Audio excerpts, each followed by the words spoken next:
You just realized your business needed to hire someone yesterday. How can you find amazing candidates fast? Easy. Just use Indeed. Stop struggling to get your job post seen on other job sites.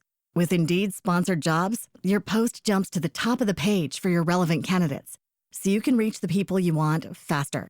According to Indeed data, sponsored jobs posted directly on Indeed have 45% more applications than non-sponsored jobs. Don't wait any longer. Speed up your hiring right now with Indeed. And listeners of this show will get a $75 sponsored job credit to get your jobs more visibility at Indeed.com/kidsandfamily. Just go to Indeed.com/kidsandfamily right now and support our show by saying you heard about Indeed on this podcast. Terms and conditions apply. Hiring? Indeed is all you need.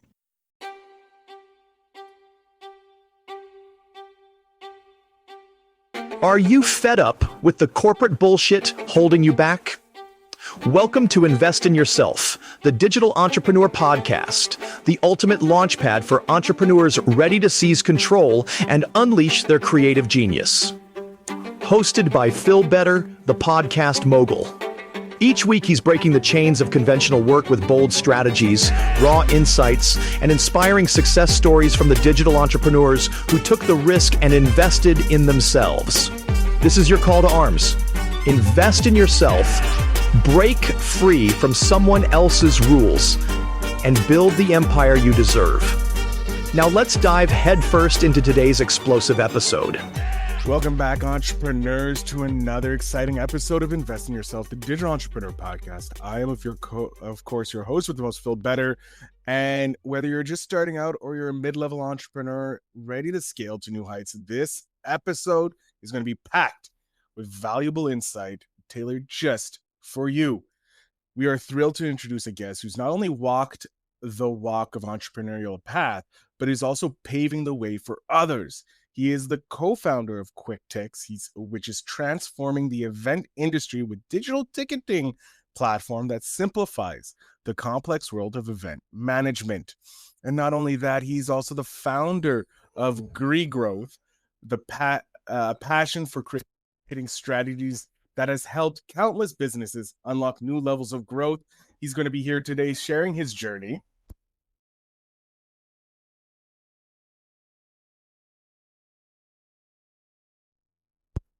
Today's here sharing his journey, the challenges, the breakthroughs, and most importantly, the lessons he's learned that can help you navigate your own entrepreneurial adventure. Whether you're figuring out your next move or looking to take your business to the next level, this episode is going to be a must listen for you.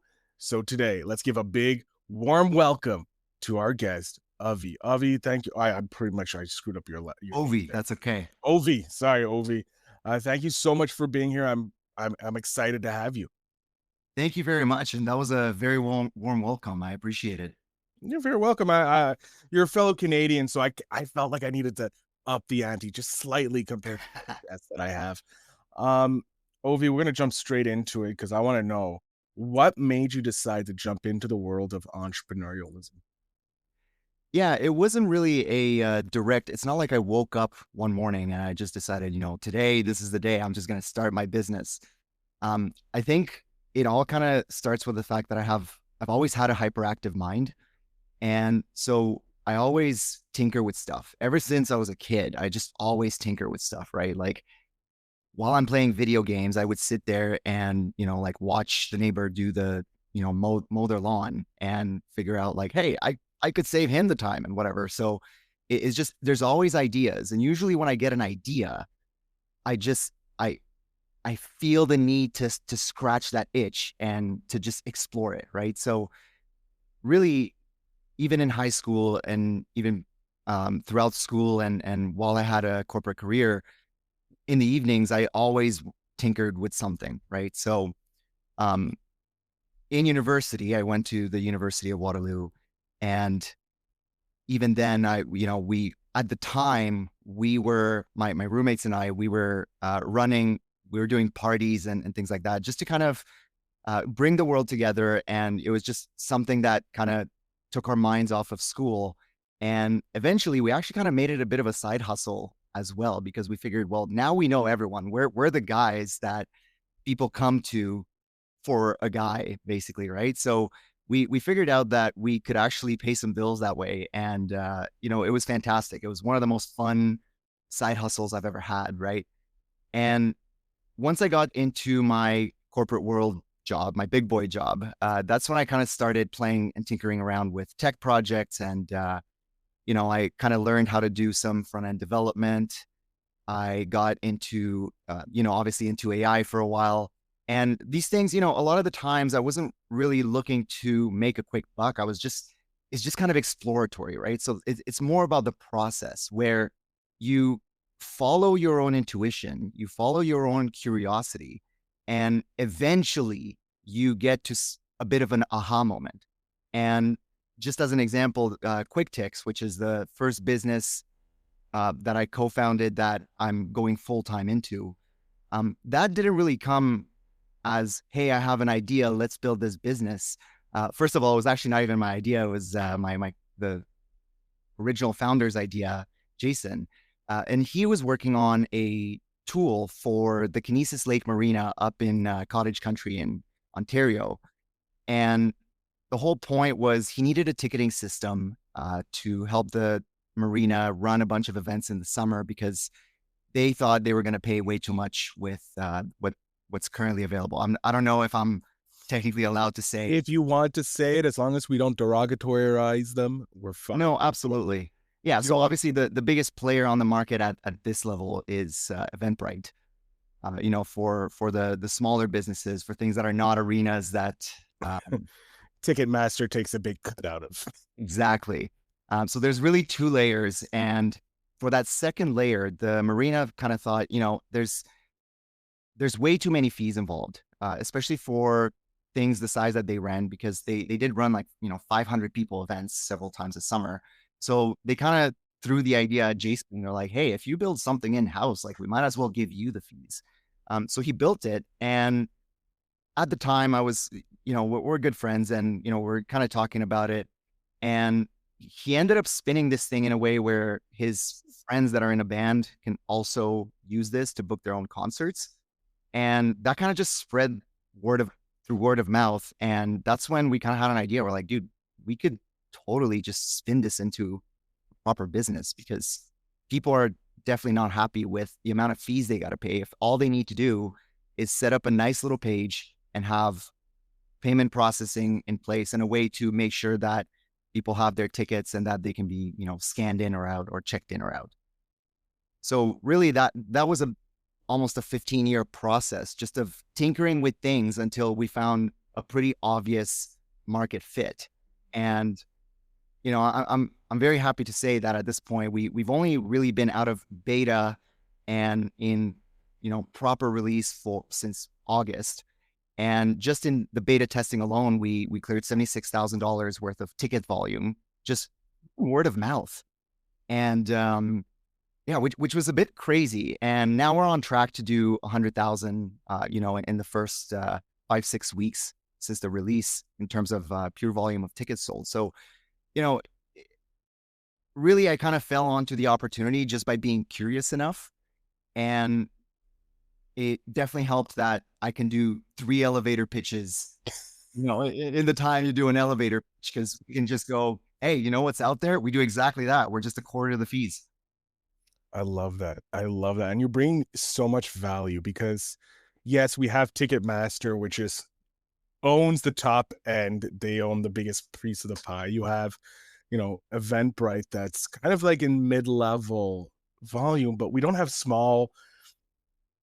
for the really small people, like the mom and pop bar that may not be able to do so many events, but wants to have a ticketing center. You guys are coming out here and setting it up, but also on the flip side, you're helping independent artists as well. Yes.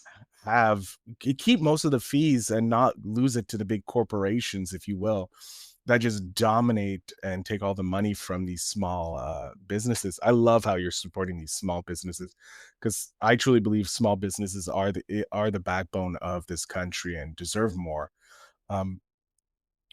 not only do you run QuickTix, but you also have a growth agency. How did that? How did your curiosity, if you will, because it seems curiosity didn't kill this cat, but created a new world. How did your curiosity bring you to start a growth agency? Yeah, so it's called Greegrowth, but really it's an online marketing agency, and this was kind of a COVID project that's still going very strong. So really, that one kind of stemmed from spending years and years and years online on social media, and my friends and I, we I'll be honest, we were addicted to our phones for as long as iPhones have been a thing. So being in the exact age group where memes were a thing and whatnot, we ended up not just, loving the meme culture, but we ended up just running a lot of uh, pages, right? And I believe the term for it, and you can bleep this out if you'd like, it is called shit posting. So, so we got really good at that to a point where I kind of, again, like during COVID, I was just in the shower one day and thinking to myself, going like, hey, I guess I have an idea of what makes people tick. And I wonder, could I use that knowledge to actually, like, for good, to essentially help companies and people who could really benefit from this to get some really good social media growth on their pages with minimal ad spend.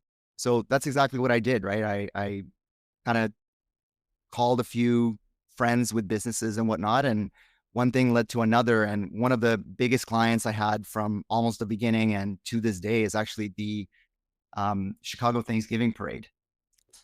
Wait, you So have the Chicago Thanksgiving Parade as one of your clients. yes. So if you go to their social medias, I am the guy behind the screen that responds to you and that makes all the posts and whatnot. And this year, I also have the opportunity to help them out with outreach to sponsors and whatnot, which has been going amazing. So that part of the business, it's more of it's still the side business, I would say.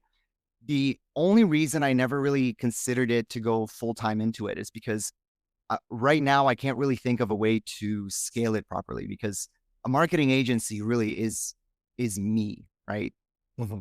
If I could hire people and then I can train people, but I'm not entirely sure I can see a path where there's good enough profitability without too much of a risk factor to really go off on my own.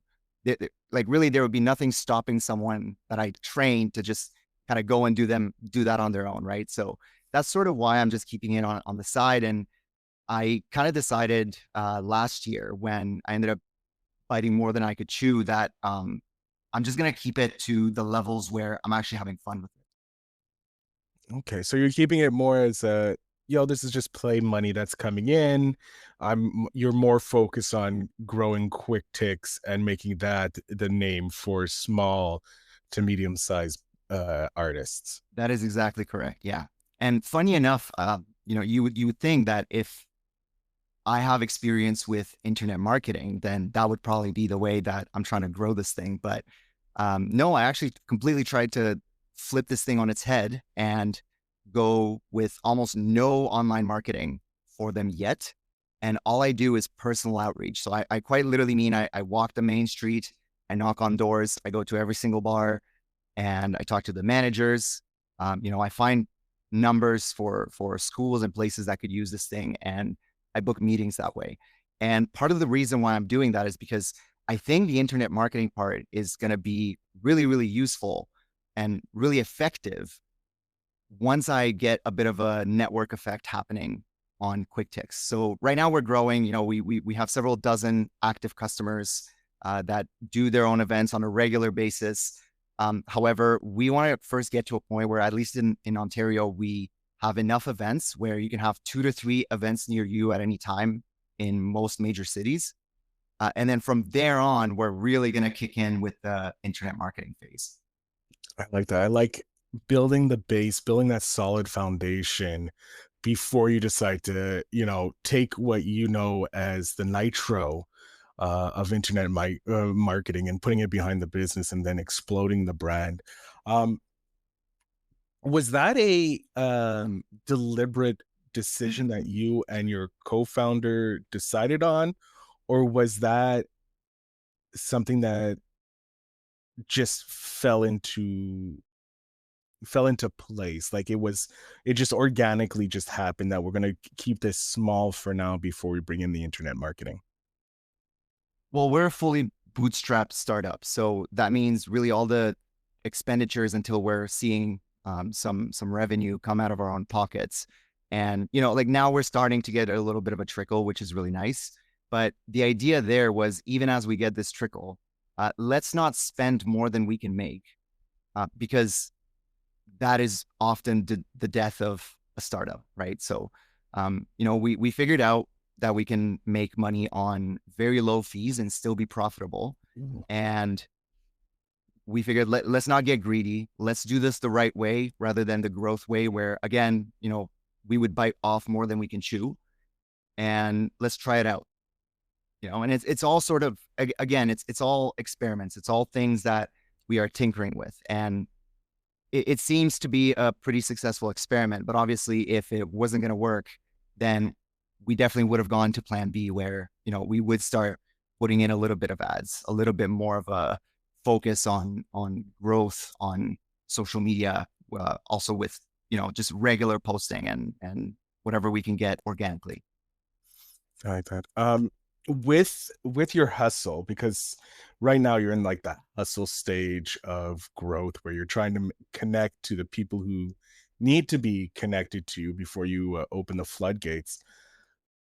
What has been the kind of response from these potential, not only customers, but consumers, to a digital ticketing software coming in the old school, non-virtual way, but like knocking in the physical door and saying, "Hey, how's it going? I run a virtual ticketing company and I want to help you out." Like, it's usually virtual companies are reaching out virtually, and here you are doing the old-fashioned door knocking.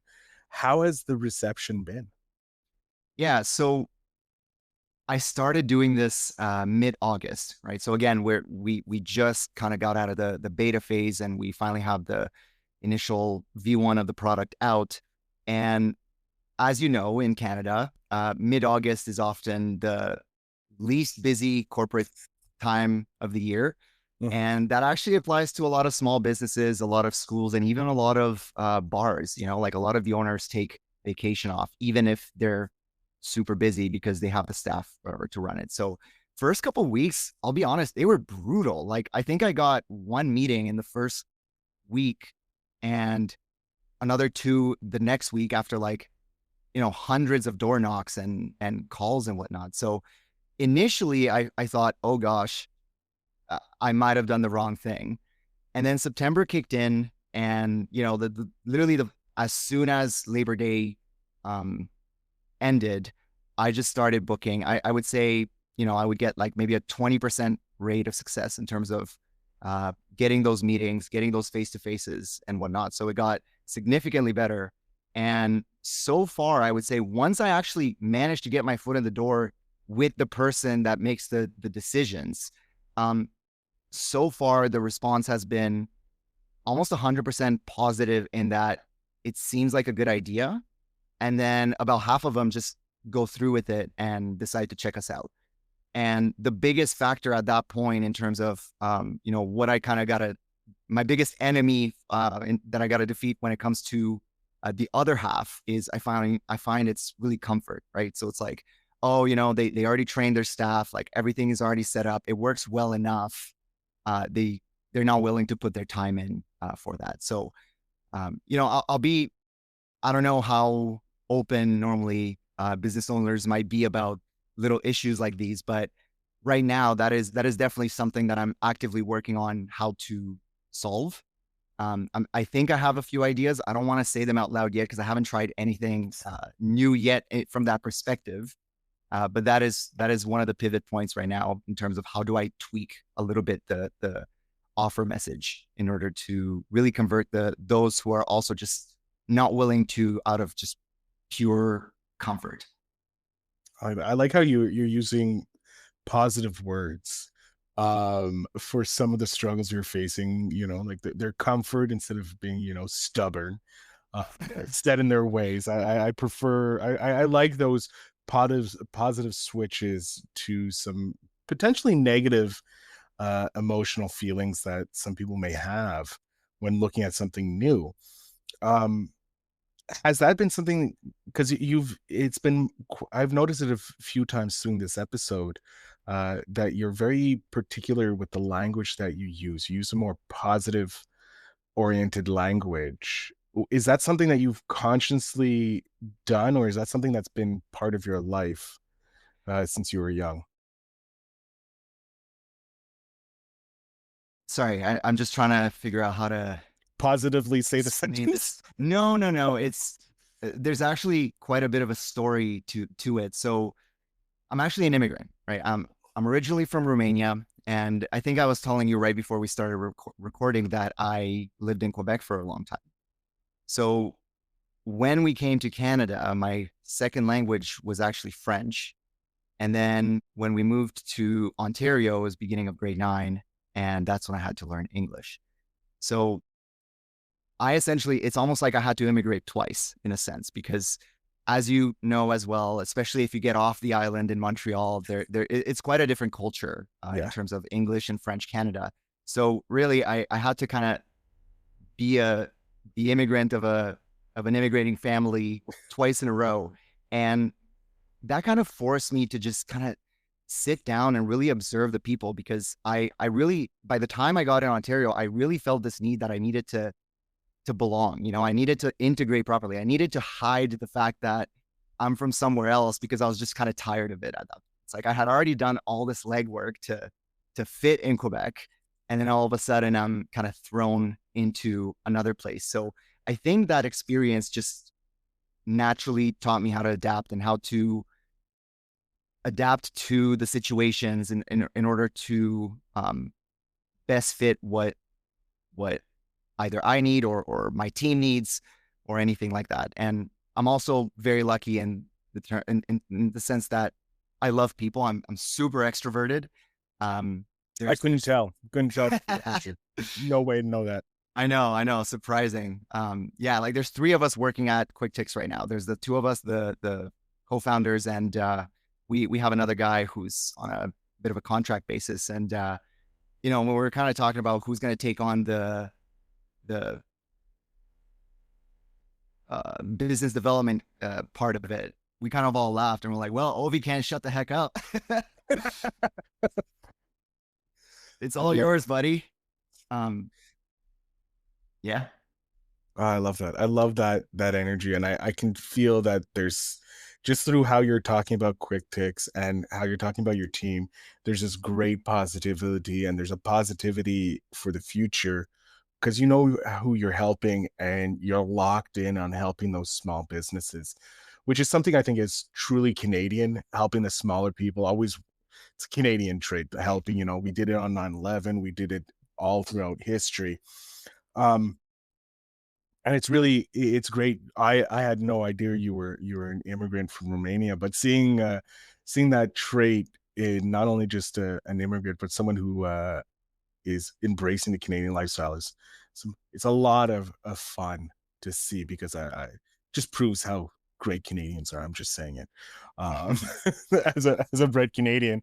But what have you done since you are an immigrant? Like, you have this go-getter attitude, because you do, like you said, you came over, you had to rebuild in essence once, you had to rebuild nearly a second time, or build up on the foundation.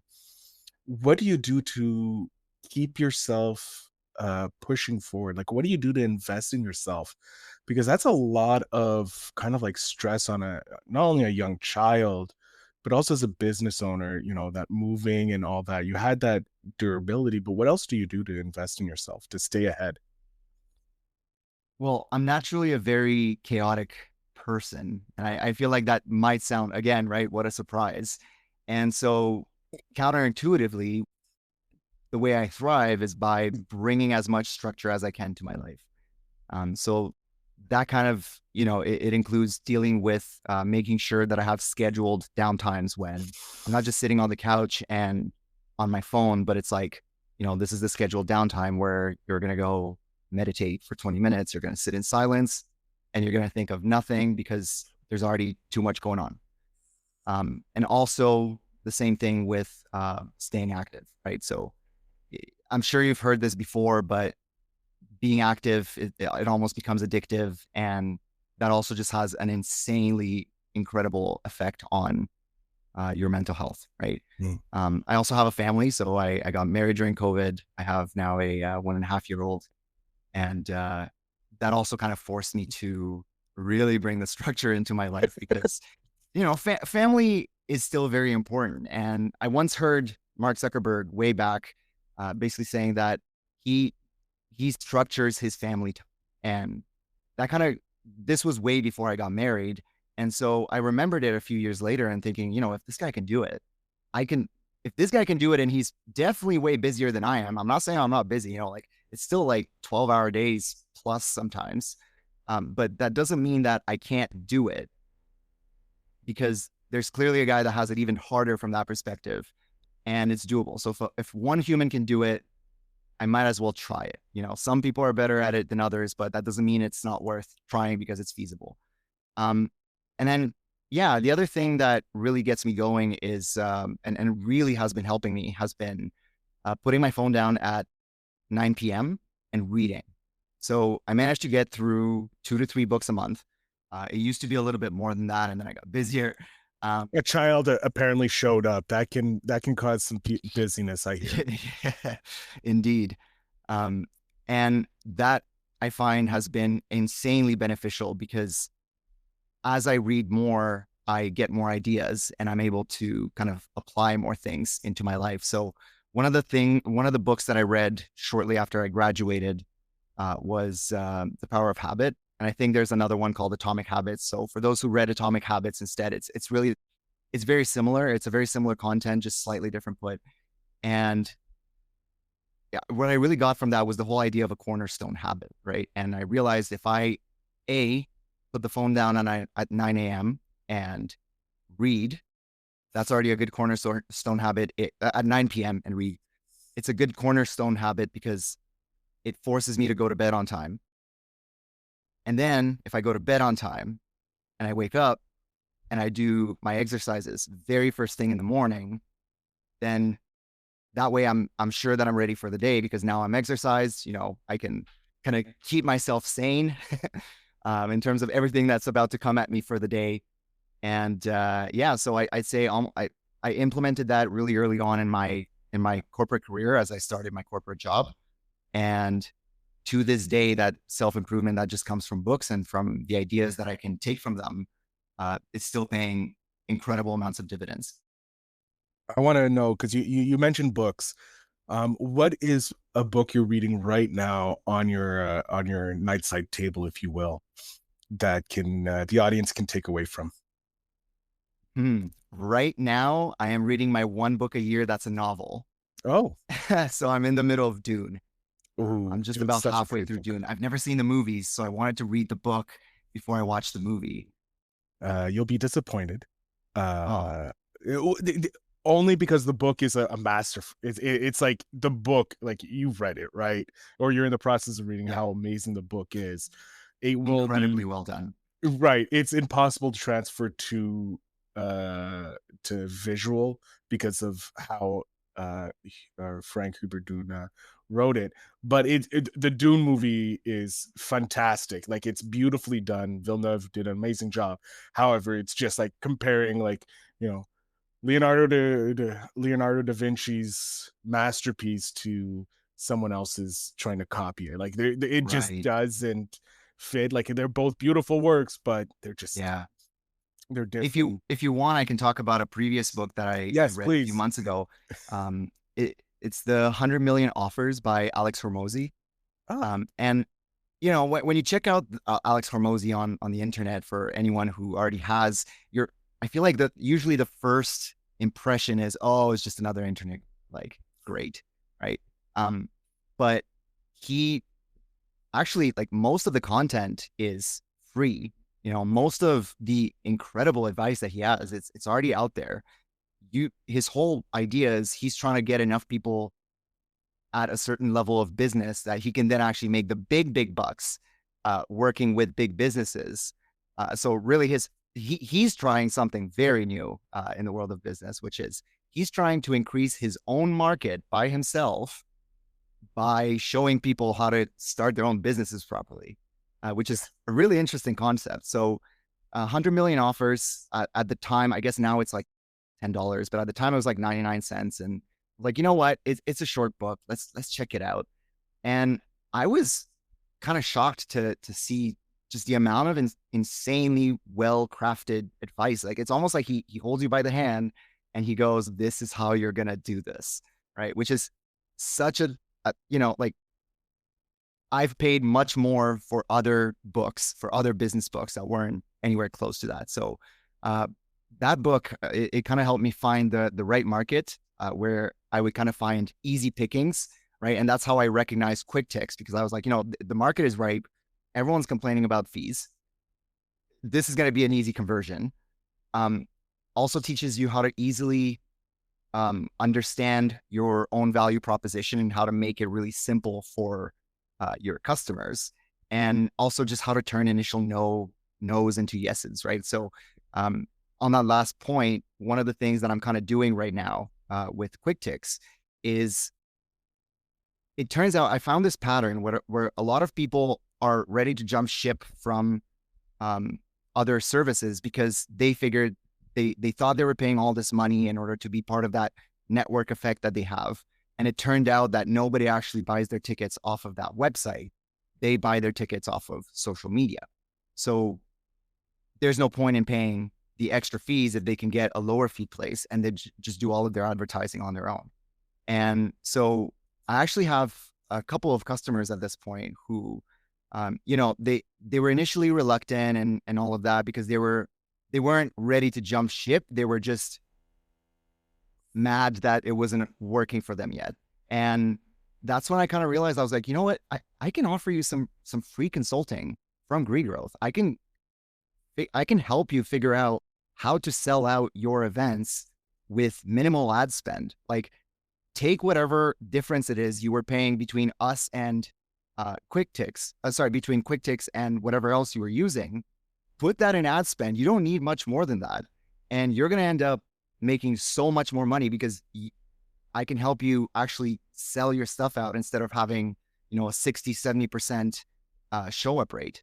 So that ended up being a really, really cool tip that, I'm more than happy to share with the audience as well, which is, figure out if the first no is another problem you can solve. See if it makes financial sense for you to just throw that in as a freebie, instead of trying to further lower your price or really race all the way down to the bottom in terms of your own revenues. Just increase the value of your offer. So that's what I did. And that gave me a few incredible partnerships so far. Love it. Oh, I love it. I love it. I love it. I love how I'm in the process of reading Hormozi's book, 100 Million Offers, because it's always good to come back to a book that's helped you out every once in a while. And I don't know if you've read his second book, 100 Million Leads. It's another halfway through it. You're halfway through it. It's a fantastic, again, another hand-holding all the way through book. It's fantastic. Yeah. And one that I need to revisit, but he is, I have to agree with you. He's selling the barn in hopes that you'll come get the feed from him in the future. And just for context for the audience, the reason why I'm halfway through it is because I'm reading it on the Kindle app on the computer so that I can actually take notes at the same time. So I'm really treating this thing like an online course in the form of a book. So it's not my part of my 9 p.m. read time. It's part of your workday read time. Exactly. I like that. Ovi, we're coming to the end of the episode, and it's despicable that we have to end our fun time here because you've been just dropping great pieces of advice for the audience and your stories.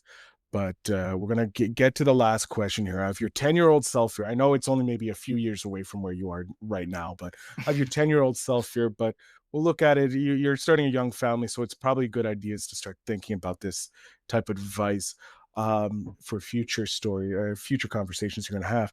But what's one piece of advice you would love to be able to hand back to your 10-year-old self? Nothing that you can do right now is the end of the world. It can always feel like it's the end of the world because the class just laughed at you, or, you missed an assignment because, when I was 10, I had just come to Canada. So there was a lot of language barriers, right? There's a few barriers to stopping you from finishing all the assignments. Yes.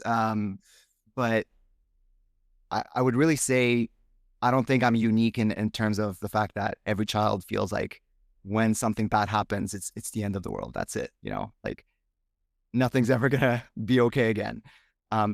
So I would say just learn to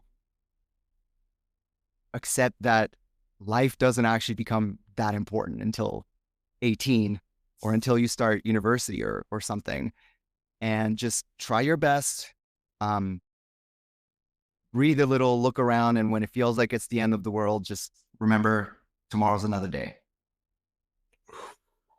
I love that. That's such great advice. Even for entrepreneurs today, need to remember that the sun will rise tomorrow. It's not the end of the world if you make a mistake, because again, like you said, tomorrow's a new day. Ovi, I'm going to jump off stage here. I want you to let my audience know where they can connect with you for if they're looking for their business that has space to rent and they're looking for a place they sell tickets, or they may be looking to grow businesses through either way. How can we get in contact with you, and how can we use your amazing services? Yeah, you can find me at QuickTix.ca.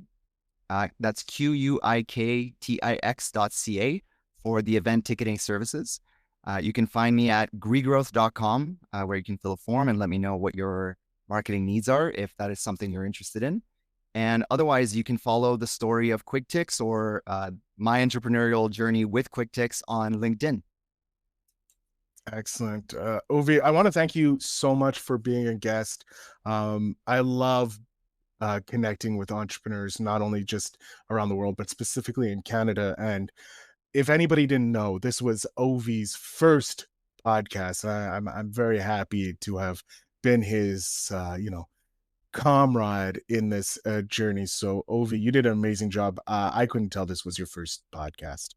I appreciate it, Phil. And to be honest, I was very, very nervous, but you actually have a really good way of putting people at ease. So I also want to say, congratulations on the way you run the podcast, because I think this would have went a lot different if it felt like I was just walking into a set and start. Well, I'm glad. that. Oh, you are very, very welcome. I like to make a very welcoming podcast location for people, be it their first or their 100th episode they've been on.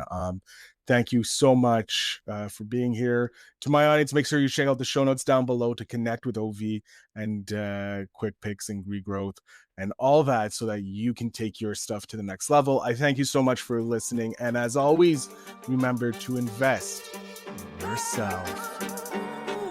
Thanks for joining us on Invest in Yourself, the Digital Entrepreneur Podcast. The Podcast Mogul reminds you that your journey to freedom and success starts with one powerful move: investing in yourself. If today's episode sparked your fire, hit that follow button on Spotify and drop us a comment. Share your wins, your challenges, and what drives you to break free from the corporate grind. Remember, you're your best investment. Always invest in yourself, because your potential is limitless. Until next time, keep hustling and take control of your destiny.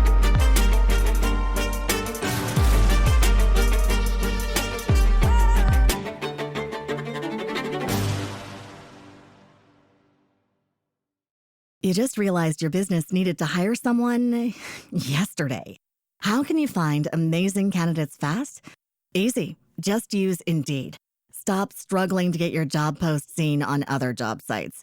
With Indeed sponsored jobs, your post jumps to the top of the page for your relevant candidates. so you can reach the people you want faster.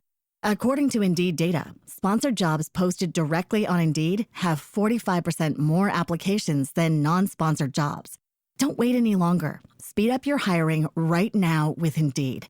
And listeners of this show will get a $75 sponsored job credit to get your jobs more visibility at Indeed.com/kidsandfamily. Just go to Indeed.com/kidsandfamily right now and support our show by saying you heard about Indeed on this podcast. Terms and conditions apply. Hiring? Indeed is all you need.